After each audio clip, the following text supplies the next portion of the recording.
Hello SuperCoaches, welcome to the preview podcast round 2. Usually I would say that this week is for sitting back, relaxing, looking what's going on and not making any trades. But there are just so many good buys on offer this week that I'm going to make 2. What are you thinking, Wilso? Yeah, I'm going to be making 1 trade. Jacob Laban is going to be out of my team.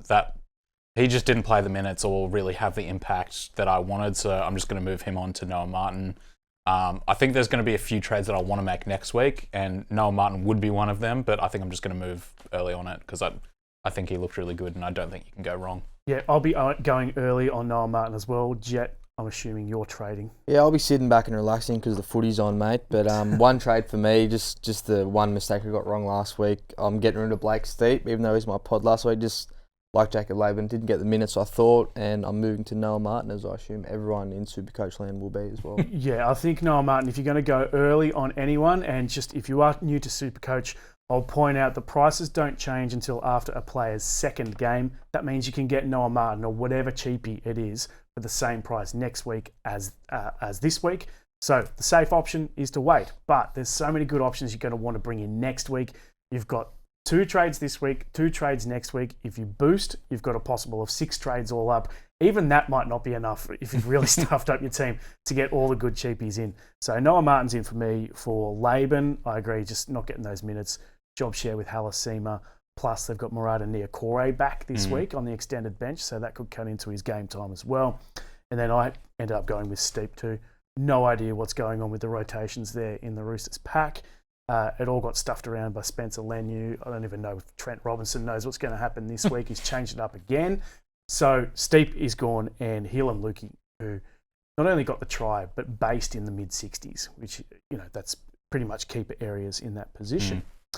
SuperCoach Plus, it is $29.95 for the year, except that it's free for this week. So your trial has lasted from the start of the preseason and finishes at the end of round 2. So when the game opens up on Monday, it won't exist anymore. So play around with it, see if you like it, and then from Monday, you'll have to pay that $29.95 for the year. Some new features coming on that too, as well. Zion, the SuperCoach boss has told me to tell you. I'm not even sure what they are, but there are some new features coming pretty soon. No-go zone. What's the player to avoid, Bulso? For me, it's Braden Trindle. We talked a bit about him yesterday. He's still one of the most purchased players this week. He did have a monster score, but he's just not known for his consistency throughout SuperCoach, and it's a much tougher matchup against the Panthers this week. So I think he could very easily score sub 40 this week. So I would not be going there at all. Yeah, 6 scores under 30 last year. He scored 130 in round 1. So that's minus 100 off his score this week. What are you thinking? I'm quite keen on this one. It's probably the most popular move outside of people bringing Kalyn Ponga. I think Ethan Sanders people going Atkinson to Ethan Sanders is just silly. I was just looking at the draw this morning on the train in.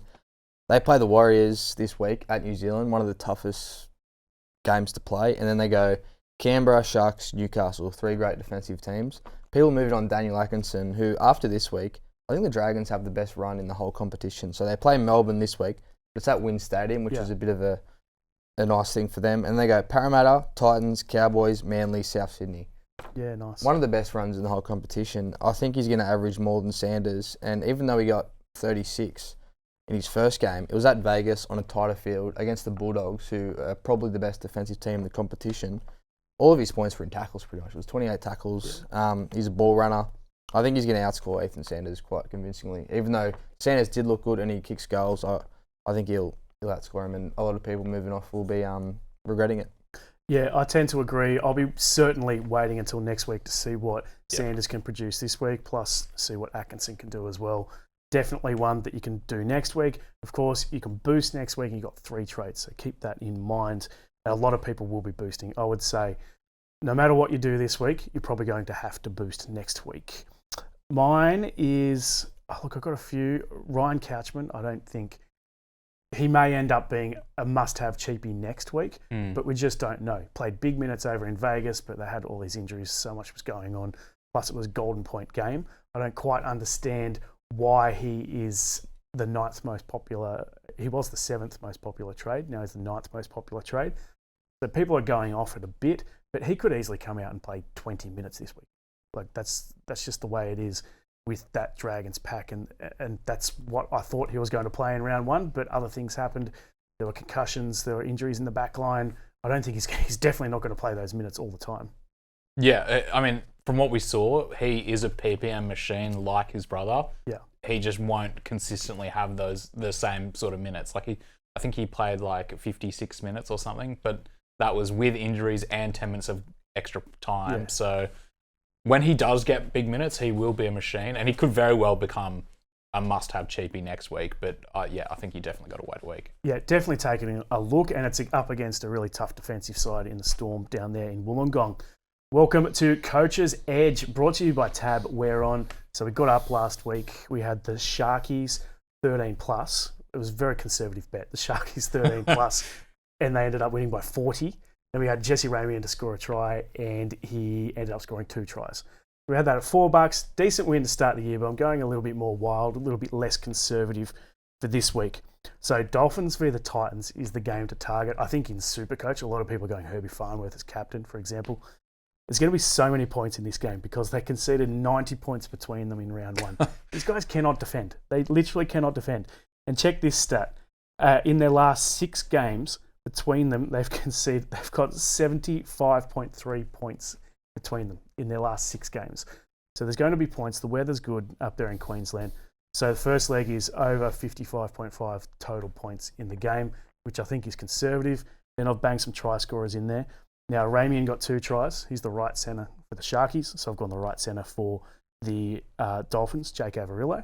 And then Trindle got 2 tries. He's the 5'8" for the Sharkies. I've gone the 5'8" for the Dolphins in CODE NRL, who's a sneaky good try scorer for a half. He scored 8 tries last year. That gets you $10. What do you reckon? Yeah, I like it. Obviously, Jake Averillo and CODE NRL aren't Braden Trindle or Jesse Ramian, but as you said, just as a Sharks fan. yeah, obviously both teams can't. I like it. $10 odds seems pretty fair to me. It is a big over, but I think the stats justify it. So, could be a good one. I absolutely cannot believe that they've both their last 6 games have averaged 75.3 points. That's just nuts. Yeah. So there's going to be lots of tries in that game. Check out our same game multi in the Tab app. Chances are you're about to lose. For free and confidential support, call the number on screen or visit the website. Now, heaps of questions coming through on Twitter this morning. Most of them are about Drinkwater. I'm toing and froing. I don't know what I'm going to do. What would you do with Drinkwater? I would hold for at least another week. I understand the temptation to go to Ponga, but like we were talking in the pod yesterday, like you went with Scott Drinkwater for a reason, and that's that the Cowboys do have a really, really good run to start the year. That being said, if he has another bad performance this week, he almost becomes a must sell just because you're going to lose cash, whereas Ponga will make you cash. So I understand the temptation, but I would hold for at least another week. Yeah, me too. I was pretty bullish on it yesterday. I still feel the same. Easy for me to say though, as Kalyn Ponga owner, don't have to worry about that. But I could not sell him up against the Tigers. A matchup that he always seems to score big on. So yeah, last time he played the Tigers at Leichhardt, he got 106 points. I own Drinkwater. I think you've pretty much talked me out of selling. Certainly I'll wait until next week. That's the safe option. So Drinkwater is going to stay in for me at this stage. Might even chuck a sneaky on him. We'll see. I just want to see how that rib is. Maybe I'll look at him in the warm-up and see if there's any strapping on there. Assess whether he's got a needle or not, which would be an important thing. Also see whether he's goal kicking in warm-up as well, because that would be crucial. You don't want to slap the C on him and he's not kicking because he can't get through the ball with that rib injury. So for me, Drinkwater is a hold. Newy Viewy is asking, what is the point of getting Noah Martin this week? Surely you've got more playable options. Wait until round 3.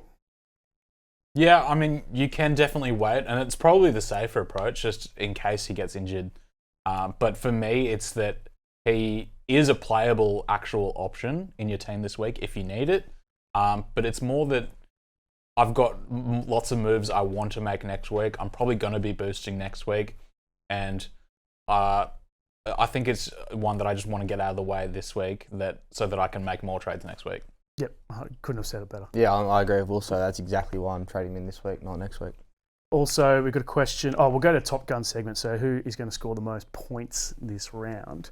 I know I've said it before about this Titans v Dolphins clash, but there's going to be so many points in that game. So, Herbie Farmer's a pretty popular captain. The kicker in that game, both kickers are probably going to go pretty well. But Asako as a pod this week, you chuck him in your multis as well. He's not paying as much as Nicarima, which is why I didn't go there. But Asako could go gangbusters. Yeah, I did have Herbie written down as well. I think he could be in for a massive score, but I'll talk about someone else who is a lot of people are moving on from is Reece Walsh. Parramatta also conceded 50 points last week, and a lot of people are moving on from Reece Walsh, but I think he's a very tempting. Well, I don't own him, but if I did, I would not be selling him, and I would absolutely be chucking the VC on him this week. Cool. He could go absolutely massive. Yep. Yeah, I agree. I had Reece Walsh written down and my boy Kalyn Ponga, Sunday Arvo at Brookvale Oval. Yeah. I think Newcastle's forward package is going to completely dominate Manly's, and Ponga will be playing out the back of that. He had 50-plus receipts in Vegas.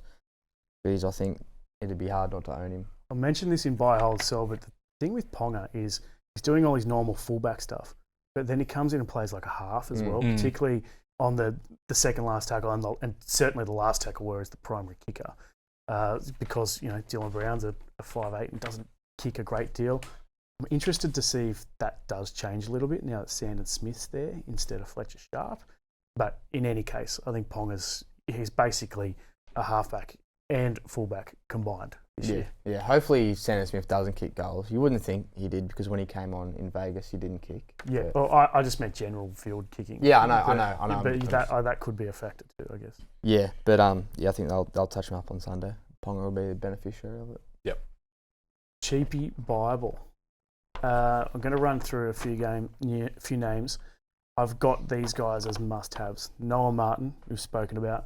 Moses Leo, I think he's a must-have. I've got 5 cheapies at centre wing, so I'm pretty happy to run with it. But I know you're not going to go with him because, look, there's just too many cheapies, basically. Yeah, I feel like this year the term must-have is getting thrown a bit too much. Moses Leo, definitely not a must-have. There's just too many good options there, and for that reason, he's a great player to have in your team, but just not a must-have. How about Makasini? If you didn't own Makasini, would you be getting on this week, knowing that he's been named at centre for the Tigers? Stafford Toa is out with injury, so Makasini plays centre. We'll think he could play left wing, but he's playing left centre. Yeah, I started the season with him because I was very keen on him. So, I don't have to worry about it. But if I didn't start the season with him, you really don't have to rush him in at all now.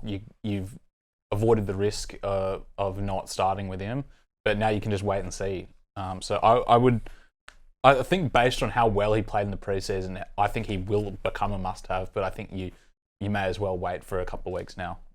It's a good matchup this week. The only reason you'd bring him in for this week is to get him in your 18, which I currently have. All right, Joe Chan versus Lasati. We've had this question's been ongoing since September, since October, basically. Who have you got here? Noting that Sean Bloor is on the extended bench, so presumably he comes in and takes minutes from Lasati because Lasati is the left edge back rower, and that's where Sean Bloor played in the grand final last year. He may not come in and start playing 80 minutes straight away, coming back from this ankle injury. There's also a lock spot open, given the concussion to Alec McDonald, so Lasati could easily play big minutes at lock. Lasati's work rate is so good that he probably doesn't even need that bigger minutes, particularly if he's playing in the middle. So many things to take into account here. Plus Trent Liero. Liero is coming back. There's just so much going on that, look, I own Chan now because we've been told by coaching staff that he's won that right edge back row spot that was vacated by Eli Katoa. So I've got Chan. I'm happy with it. I loved watching Jerome Hughes put him through holes over the weekend. Having said that, Lasati I don't own. He still could be a great buy, even with Sean Bloor back into that team. But I definitely want to take a look this weekend. Yeah, he looked awesome on the weekend. And as I said yesterday, Munster had quite a big rap on him after. But yeah, I'm a happy Joe Chan owner. That right edge at Melbourne is just a complete gold mine outside Jerome Hughes. So if you if you don't have either in your team, I'd wait until next week and see how it all unfolds. Like, I wouldn't be going early on them. But if you're a Joe Chan owner, you're happy. If you're a Lasardi owner, you're probably happy as well, just the way he looked on the weekend. So yeah, if you didn't own either of them, I think you kind of have to wait until next week just to see how the forward pack actually looks with Trent Leero back in the team. So yeah, if you don't own either, it may as well wait. But if you have to pick one, I would definitely go Joe Chan. Yep. I think even in the worst case scenario for Lasardi, when all the players are back, when Chan and Leero are back, he's playing off the bench as a middle, probably getting 40 minutes. And with his work rate, I mean, he could easily get 45, even 50 points per game, which would make him one of the better cheapies of the year. Yeah, and he could, even playing off the bench in a couple of weeks, he could still make some decent cash, but it just won't be as good as if he was starting and playing basically the whole game every week. What about Arama Howe? I really liked him on the weekend. You mentioned almost scored a couple of tries, plus got through 57 points, almost all in pure base, in 80 minutes of game time. The issue I've got is that they got absolutely pumped. If they get pumped again this weekend, will the coach be looking to make changes? Will he be looking to shore up their defence? And we know that Josh Paxton is sitting around there playing Queensland Cup, who is noted for his defence. That's the issue. Would you jump the gun this week? he was one of their best, I thought. A lot of the Sharks' attack came down the Sharks' right side, which isn't where Arama Howe was. I think he's one of the best cheapies in the forwards, that's for sure, because he's got that dual front row, back row. He's got that attacking upside. I don't think he's going to lose his spot at all. If it's anyone, it'll be people on that left edge that they'll be looking at, and they won't be cutting ties with both Firmwell, that's for sure. So, yeah, I don't think he's got any worries about job security. Yeah, I like him and he looked really good, but I would be waiting another week at least just to sort of see. There is a chance that this is another game where they concede a lot of points, and I think we're all sort of expecting Dolphins to win, but you never really know. This game could go either way. But yeah, I have some concerns about job security, so I would wait another week. On the sell list for cheapies, I've got Cooper Bye, Jesse Colquhoun, who both produced basically exactly what we had always predicted all preseason. Not enough minutes to make massive cash when you've got guys who have gone out and absolutely blown the lights out, like Noah Martin, Joe Chan, etc. So I think that Cooper Bye and Jesse Colquhoun, both popular sells. I agree with both of them. You can jump the gun this week. Yeah, I think they both sort of, like you said, they both sort of scored what we expected them to score, and they played roles that we sort of expected them to play. And that wasn't amazing for them. So I agree, you could definitely sell them, particularly to Noah Martin. I think that's a trade that makes a lot of sense. Yeah. I'd wait on Jesse Colquhoun, just one more week I'd give him. 45 minutes, he scored pretty much 1 point a minute. Maybe he gets 55. I don't think he will, but if he does, he's worth holding that extra week. And there just wasn't a great deal of work happening in that game, given how many tries being scored. So, look, if he gets caught in a tight tussle, who have you guys got this weekend? Penrith at Bathurst. So it'll be a good game. Yeah, I mean, maybe he gets more work in that game, although Penrith are pretty good at stopping other teams from scoring points like they were against the Bronx. But, I mean, that Broncos game had so many errors as well. Yeah, it did have 33 errors, I think. There was a lot of ball out of play in that match. Either way, I think that's probably the floor for Jesse Colquhoun. Guilty pleasure is the player you shouldn't get or reserve or captain, but you can't help yourself. Well, for me, I've sort of talked myself out of Ponga, and I don't think he's a bad buy, but for me, it's a guilty pleasure because I have Tino in my flex, and part of me thinks that I should just wait and hold Tino for another week just to sort of see how he's going to go, but I think I can potentially flip him to Ponga this week, which does sound mighty tempting. So for me, I could also flip him to Toby Couchman, who is kind of a sideways trade, but I am sort of into it. I could also go to Cody Walker, but I think that one is a bit too insane. So I'll be holding off on that one. Peasant to Walker is something that I've definitely thought about this week, and I won't be doing it this week, maybe next week. Your guilty pleasure? It's Kalyn Ponga too for me. I'm going to captain him this week. I VC'd him last week and looped him, so hopefully it'll be 2 Kalyn Ponga big scores to start my season. So captaincy on Ponga in Turbo's backyard at Four Pines Park. The two fullbacks coming up against each other. Well, What a K Weeks storyline. teared them apart last week at fullback there. So I just think Manly are no good, to be completely honest. And I think Newcastle are a top 8 pack now. Like, look at their forward pack. They've got Kobe Hetherington in the front row. He's going to be up against Trey Mooney. All these guys are just going to tear shreds off him. Kalyn Ponga is just going to tell him up. So if you've got him, if you bring him in, you've got to captain him for sure, because he's just going to go bonkers. I actually bought Ethan Bullymore in a draft league. He's actually getting decent base in that pack. He's always been an underrated Supercoach. That's very there's a lot of niche. players. There's a lot of teams in that league, and then they're big teams as well. So you're going pretty low into the player pool. My guilty pot of the week. Let's do that. What are you thinking? I've got a few names here. We talked about him before in the Dolphins game. Jermaine Asako is a bit of a pod, and this could be a game that he'll probably be kicking a lot of goals and could score a try or two pretty easily, so could go big. But I want to talk about Dylan Lucas, who I think he scored 73 round 1. All base. Looked good. I mean, we saw his numbers last year and he was great, and he's only 3.7% owned. Yeah. And I think he's a guy that could go big against Manly this week. Manly's, you talked about it. Manly's forward pack is severely depleted. And that's with Sia Takiaho also got injured. So down on middles, and I think he's a guy that he's playing on the, he combines really well with Ponga as well. So I think Dylan Lucas could be in for a big score this week. Yeah, I really like that, actually. What are your thoughts? I've got one. I'm super keen on this guy. I'm going to bring him in at some stage. It's Kai Pearce-Paul. Yeah. He's never played with a good half. Now he's going to be playing on... He hasn't. And he's also been in a team where they told him not to offload, which is one of his best assets. Now he's on the right, outside Dewey. Benji will give him a license to offload. He had an underrated 2025. He averaged 60. Almost in pure base. Didn't get many attacking stats at all. I think the Tigers are going to be really good this year compared to what they have been recently. I could go him in the next few weeks when a few of these other guys start to sort of reach their peak. Him on the same edge as Adam Dewey sounds really nice. Yeah, and then Makasini outside of him as well. That'd be awesome. I was genuinely considering Kai Pearce-Paul for round 1. Obviously, they had the bye, and they didn't trial because of a calf injury. So I got turned off. So I didn't go there, but certainly in draft, he was going a lot lower than he should have been. I got him in one of my draft leagues, and I was willing to wait the week, and I'm happy I did. Yep. I've actually gone with a back rower as well, like all you guys have. Amoli Aloka R2. Don't get on him this week because he's got the bye next round. Yeah. But from there, it could be decent. He's only at 3%, coming back from a serious shoulder injury, I believe it was. Yeah. And the big question was always going to be, how would he combine with the new halfback in Jamal Fogarty? Lots of good signs there over the weekend. So I'm liking what Aloka R2 did. He is a great of SuperCoach, only at 3% ownership. So he's a guy to keep an eye on.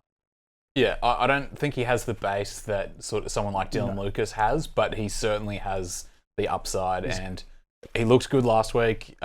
He's the kind of guy that, if he doesn't score a try, he could very easily still crack 60, but with tries, which he could very easily get, he can score big. Yeah, we'll take out that try on the weekend, which didn't have a line break, and he still scores 55. Yeah. So it's solid enough for an upside guy. Obviously, if you want to go safer, you go for Kai Pearce-Paul or Dylan Lucas. Captaincy. Payne Haas is very popular last week. Did okay. Ended up with scoring the 60s. You didn't get the big jump that you're probably hoping if you went with Payne Haas. And Payne Haas playing the first game of the round. So you wouldn't be able to use the loop if you went with Haas as captain. What are you thinking? Yeah, I mean, you could chuck the VC on him, but I don't really like chucking VC on forwards. But for me, I think Herbie Farnworth is the clear best captaincy choice this week if you have him. He's playing in the last game of the round, so you can VC basically anyone else and be pretty safe. But could be in for a big score against the Titans. And I'll be chucking the VC on Latrell Mitchell against the Roosters. I think he looks good last week, kicking goals and scoring tries. And so I'll be chucking the VC on him and captaining Herbie. Nice. Yeah, I really like Herbie. 17% of the top 10% of SuperCoaches are captaining him. So he is the second most popular captain. The most popular is Haas. So people are just going straight C on Haas in the first game of the round. What do you think? I could definitely do it. I won't VC him like you said. It's just silly VCing a front rower, but he's definitely a safe option. Like 68 last week in a game where there were so many stoppages, so that affects his score as well. They're going to be a lot better this week. Could definitely captain him. I'm going to go VC on Cody Walker. Same sort of thing with you. I've got Latrell and Cody Walker, but I just love Cody. And I'm going to chuck the C on Kalyn Ponga, as I've already said. Ponga, yep. 7.3% captaining Kalyn Ponga, so he's definitely a pod. In terms of VC, something is telling me to VC Drinkwater. into Drinkwater, into Farnworth, because no one's doing it. It's under 1%. It's 1.1%. So I could be tempted to do that. But as I said beforehand, I want to see him in the warm-up. I want to see that he's kicking goals. I want to see that there's no padding here. I want to hear the pre-game interviews where they say, oh, no, he didn't need a needle or he did need a needle, all that sort of stuff. So there's contingent on a lot of things, but I'm desperate to make it happen. Let's do some questions to end the show. Theso Panther is saying, I'm boosting to get the players I need while all the prices are frozen. Thoughts? You can do the same next week. Yeah. But if you've really stuffed up your team, if your team's no good, go for it. six trades over the next 2 weeks. Yeah, I suppose the only reason I would even consider it is if you know that you missed a bunch of the good cheapies and you're gonna have to make 2 trades, maybe even boost again next week as well to just get back on track. That's the only way I'd do it. But yeah, like you said, by the same logic, you can just do it next week. We've got a question. I think Tino is the big talking point, boys. How do you feel about him, particularly this week with the exact same bench? So yeah, he's named the same team. Tino only got 49 minutes for 43 points off the top of my head.